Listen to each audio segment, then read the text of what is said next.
I'm going to wrap on food sensitivity and food addiction. In my mental health practice, what I will get is people that come to me and they're struggling with mood disorders, and it turns out that they have some sort of thyroid problem or hormone imbalance, and that anxiety or depression was actually a symptom of whatever it was they were struggling with. And because I believe in a holistic approach and looking at the physiology, we're able to get traction with the mood disorder because of dealing with whatever is going on with them physically. So whether it's gut, because yeast overgrowths in your diet, in your gut, too much shocking, can make you emotional. Hormone imbalances, we all know. PMS, can make you really emotional, but you can have hormone imbalances all month long. Thyroid issues can absolutely make you depressed because everything's been slowed down and down regulated. Adrenal fatigue makes you super grumpy and on edge. So I look at a lot of different things. Food addiction and food intolerance. If you are sensitive to a food, it is oftentimes the food you crave. When I tell a client, girl, you can't have eggs anymore, and she starts to flip out, I'm like, oh yeah, you really can't have eggs anymore, because that's probably the food that's getting in the way of you being able to lose weight.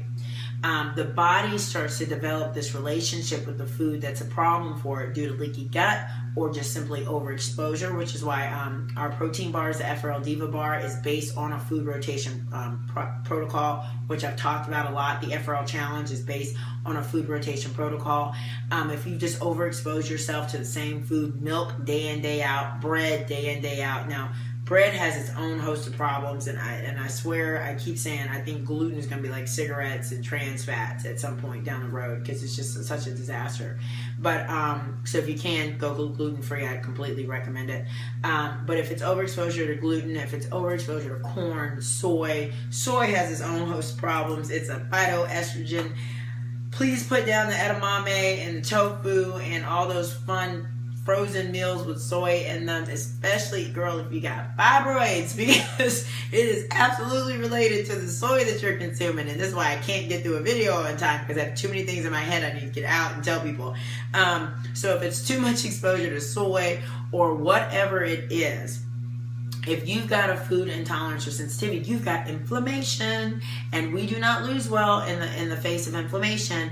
The other thing, though, is that you might show up in my office telling me you have an eating disorder because you're addicted to sugar, or you're addicted to fast food, or you're addicted to XYZ, and it turns out that you've just been overexposed, and if I cut one food out, you all of a sudden don't have cravings, and you all of a sudden feel good, and you feel light, and you don't, your weight's coming down. And that's the FRL challenge. That's what I get a lot with people on that. It's like, I don't even know why I used to eat this food. Like 7 days later, I don't know why I was craving that food. And it's just, I don't remember why I used to get that. And it's because the cravings go away, and there's this clarity that comes.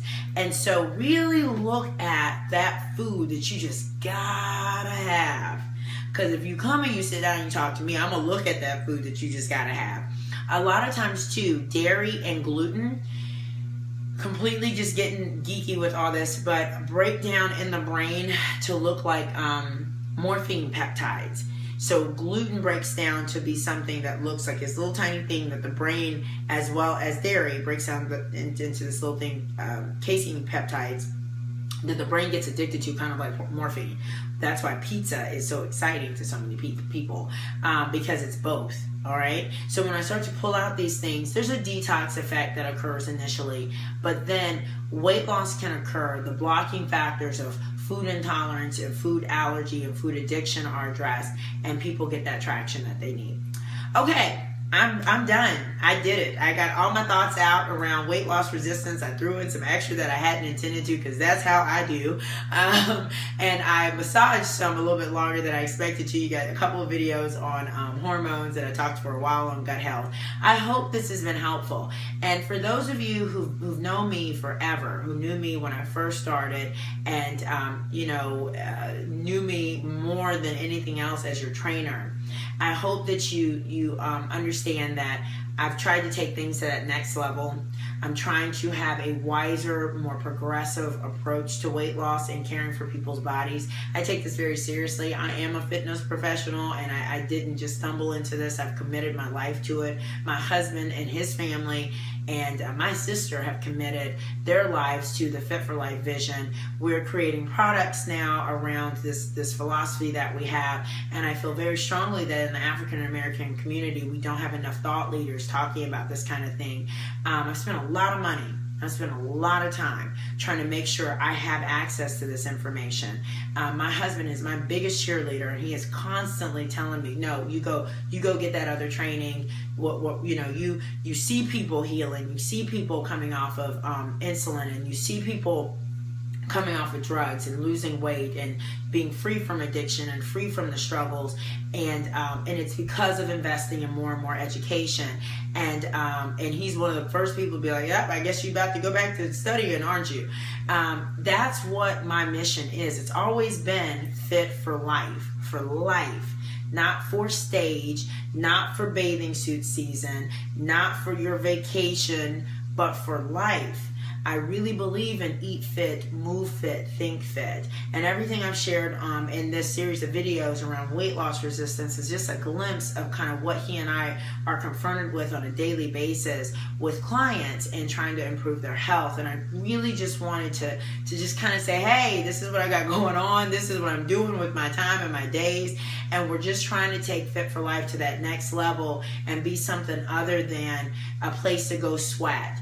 And a place to just to do the same old thing on the treadmill or elliptical machine or with the weights that you can get anywhere else for that matter. We want to help you unearth and figure out exactly how you take care of your best you, and to share with you the most current science that we can get our hands on, from a face that may look more like yours, and from a body type that's more similar to yours, and from people who can sympathize and understand. Like I said at the very beginning, we've got some great programs rolling out in May that are in alignment with a lot of the things that I've been studying and been using with people here over the last couple of years. And then I have the clinic coming up on rational living interventions around emotional eating. Please visit my website, www.f4lwithtiffany.com, for just information on kind of the training and what I've got going on. And then, of course, www.tiffany'sfitforlife.com. And that's all of our fitness related info. And there's a link there to our protein bars, which are all organic, of course, and allergen free and good for the tummy and full of good fat for your hormones and flora, prebiotic fiber for your gut. All the things I talked about, because this is my life. And I need everybody to feel me and understand that this is really what I believe in wholeheartedly and passionately. And I'm going to keep serving it up and doing it the best that I know how. And I hope that my FRL Divas and our Fit for Lights are on board with us and truly believe that it's a lifestyle, not a fad, and that an FRL Diva is fierce, fabulous, and fit for life. And until the next time, live fit.